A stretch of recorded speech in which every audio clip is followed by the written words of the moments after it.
Si en avril dernier, les délais moyens de délivrance des passeports et cartes nationales d'identité atteignaient jusqu'à 65 jours dans notre département, on parle de 13 à 20 jours depuis septembre. L'actualité en bref, c'est donc d'abord le plan d'urgence engagé par le ministère de l'Intérieur et le déploiement de stations d'enregistrement comme celle-ci en mairie de Certigny, la 26e sur notre territoire. Elle est opérationnelle depuis quelques jours. Équipée de stations fixes et mobiles, les Vosges figurent désormais parmi les départements dans lesquels les délais d'attente sont les plus courts au niveau national, ce qui suscite parfois du tourisme administratif. Aide-soignant à domicile, une profession essentielle et pourtant peu valorisée. Pour y remédier à Épinal, ce mardi, l'Union territoriale mutualiste de Lorraine ouvrait les portes de son service de soins infirmiers. Le SIAD est proposé des job dating. Ces services de soins travaillent sur le maintien à domicile des personnes de plus de 60 ans, malades ou dépendantes ou encore en situation de handicap. Un milieu qui peine à recruter. Actuellement, plusieurs postes d'aide-soignants, infirmiers ou ergothérapeutes entre autres, sont à pourvoir dans les établissements de Mirecourt, Contrexéville et Épinal.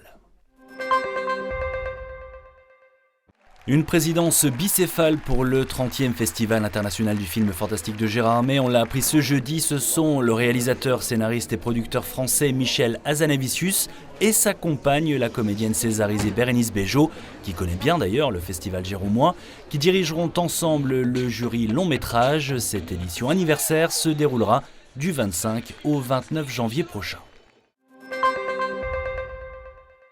Je fais que 29 kilos, c'est pas beaucoup hein. C'est très peu, c'est tellement peu que quand je prends l'avion avec mes parents, ils me comptent comme bagage. Ah oui, avant de continuer, je tiens à préciser que je peux rire de moi, c'est ce qu'on appelle de l'autodérision.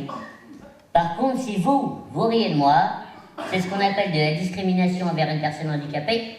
C'est passible de 3 ans de prison et de 45 000 € d'amende. J'accepte tous les moyens de paiement. Même en nature. Surtout en nature. À 19 ans, Quentin Rathieville, séduit par son humour tranchant et basé, comme il le dit lui-même, sur l'autodérision. Il a fait de son handicap une force et le point de départ de sa carrière d'humoriste.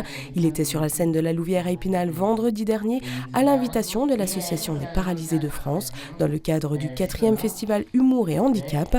Un spectacle qui a réuni comme chaque année des artistes valides ou porteurs de handicap afin de proposer au public un autre regard sur la différence et lutter contre les préjugés.